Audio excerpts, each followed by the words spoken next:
چگونه به وجود می آید؟ برق ساکن پدیده‌ای است که در اثر برهم خوردن تعادل چارج‌های برقی در سطح و یا داخل یک جسم ایجاد می گردد.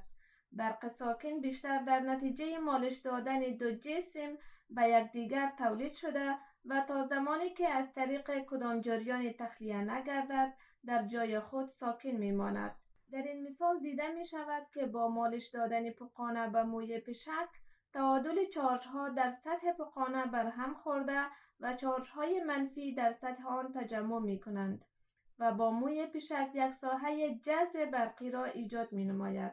نمونه‌های دیگر آن مالش دادن شانه پلاستیکی به موی سر انسان و یا مالش دادن پوکانه به لباس و یا پارچه پشمی می باشد.